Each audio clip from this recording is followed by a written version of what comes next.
നമസ്കാരം. അഭ്രപാളികളിൽ നമ്മെ ഹരം പിടിപ്പിക്കുന്ന സിനിമയുടെ മായാപ്രപഞ്ചം, അതിൻ്റെ പിന്നാമ്പുറങ്ങളിലേക്ക് ജസ്റ്റിസ് ഹേമ കമ്മീഷൻ മിഴി തുറക്കുന്നു. സകല കലാമേളനമാണ് സിനിമ. കലയിലൂടെ നമ്മുടെ വികാരങ്ങൾക്ക് ബഹിർഗമനമുണ്ടാകുമെന്ന് പണ്ടുകാലത്തെ കലാമർമ്മജ്ഞർ എഴുതി വച്ചിട്ടുണ്ട്. സിനിമയിലെ സ്റ്റണ്ടു രംഗങ്ങൾ കാണുമ്പോൾ നമ്മൾ എഴുന്നേറ്റ് നിന്ന് കൈയടിക്കുന്നു. മുഴുനീള വർണ്ണങ്ങളിലൂടെ നടീനടന്മാരുടെ നടന വിസ്മയങ്ങൾ പ്രേക്ഷകർക്ക് ആനന്ദാനുഭൂതി പകരുന്നു. നൃത്തരംഗങ്ങൾ നമ്മെ ഹരം പിടിപ്പിക്കുന്നു. പ്രേമരംഗങ്ങളിൽ നാം ഇഴുകിച്ചേരുന്നു. മതാലസ വേഷങ്ങൾ നമ്മെ ഇക്കിളിപ്പെടുത്തുന്നു. ജീവിതത്തിൻ്റെ ഉള്ളറകൾ സസൂക്ഷ്മം ആവിഷ്കരിക്കുന്ന ചിത്രങ്ങൾ പണം വാരുന്നു. കോടികൾ മുടക്കി കോടികൾ കൊയ്യുന്ന വ്യവസായമാണ് സിനിമ. ചലച്ചിത്രാവിഷ്കരണം അത്യാധുനിക സങ്കേതങ്ങളിലൂടെ നമ്മുടെ കലാസ്വാദനത്തിന് പുതിയ മാനങ്ങൾ സൃഷ്ടിച്ചിരിക്കുന്നു. ശതകോടികളും നേടുന്ന സിനിമാ കഥകൾ നാം ഇടയ്ക്കിടയ്ക്ക് അറിയുന്നു. നൃത്തവും സ്റ്റണ്ടും തമാശകളും ഗാനങ്ങളും എല്ലാം നമ്മൾ മറന്നാണ് ആസ്വദിക്കുന്നത്. ലോക സിനിമ അത്ഭുതങ്ങളുടെ ചിമിഴിലാണ് കാഴ്ചവെക്കുന്നത്. ചെറുപ്പക്കാരെ വഴിപിഴപ്പിക്കുന്ന പ്രോത്സാഹനവും സിനിമയിൽ നിന്ന് ചെറുപ്പക്കാർക്ക് ലഭിക്കുന്നതായി തെളിഞ്ഞിട്ടുണ്ട്.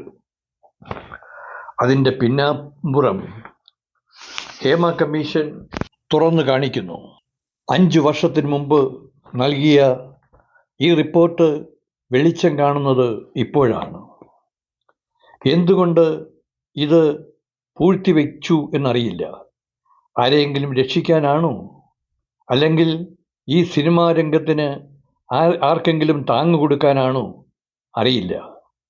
കേസെടുക്കണമെങ്കിൽ ആരെങ്കിലും പരാതിപ്പെടണമെന്ന് പറയുന്നു. എന്തിന്?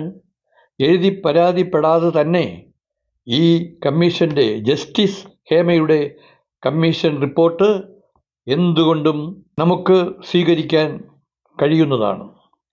അതിനെ പുകമറയ്ക്കുള്ളിൽ പൂഴ്ത്തിവെക്കാൻ ശ്രമിക്കുന്നത് ബുദ്ധിയല്ല. ഇതിനെ സമൂഹത്തിന് മുമ്പിൽ സർവത്ര പുരുഷാധിപത്യമാണ് നടക്കുന്നത്. സിനിമയിൽ മാത്രമല്ല, സർവ്വരംഗങ്ങളിലും പുരുഷാധിപത്യമാണ്. എന്തിന്?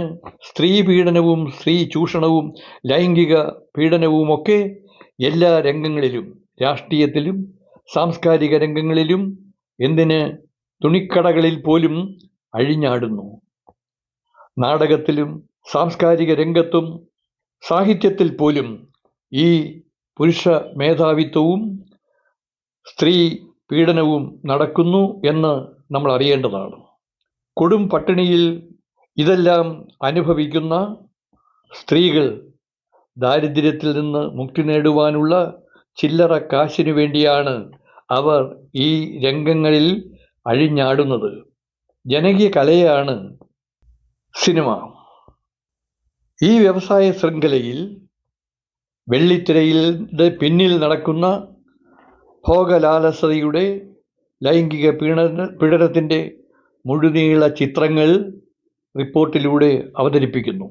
10-50 വമ്പൻ കലാകാരന്മാർ ഇതിൻ്റെ പിന്നിൽ മാഫിയകളെപ്പോലെ, ക്രിമിനലുകളെപ്പോലെ പ്രവർത്തിക്കുന്നു എന്നാണ് ഹേമ കമ്മീഷൻ്റെ കണ്ടെത്തൽ. എന്തിന്?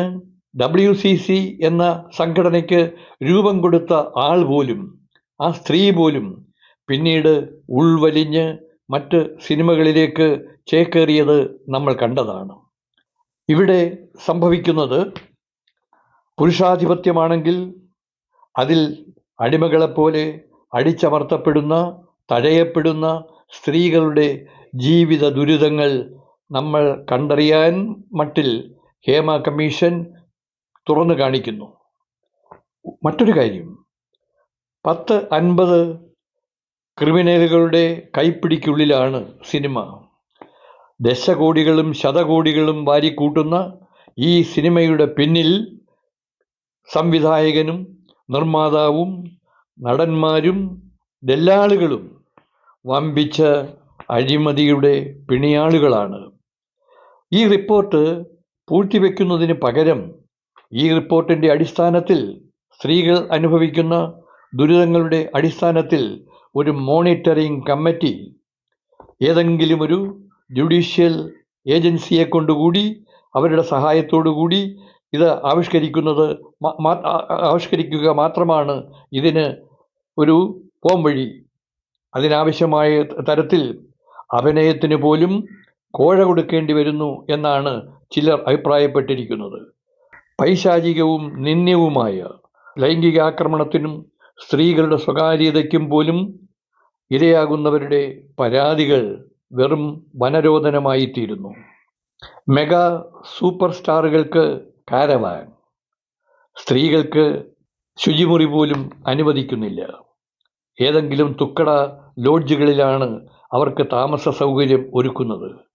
ഭക്ഷണമാണെങ്കിലോ അവർക്ക് കൊഞ്ചു ഭക്ഷണമാണെങ്കിൽ പാവപ്പെട്ട സ്ത്രീകൾക്ക് ഇഞ്ചി ഭക്ഷണമാണ്. ഇങ്ങനെ വിഭാഗീയതയുടെ, പുരുഷാധിപത്യത്തിൻ്റെ, ആക്രമണത്തിൻ്റെ, ചൂഷണത്തിൻ്റെ, ലൈംഗിക ചോദനയുടെ ഒക്കെ ഓളം വെട്ടുന്ന ഒരു രംഗമായി ഈ സിനിമ തീർന്നിരിക്കുന്നു.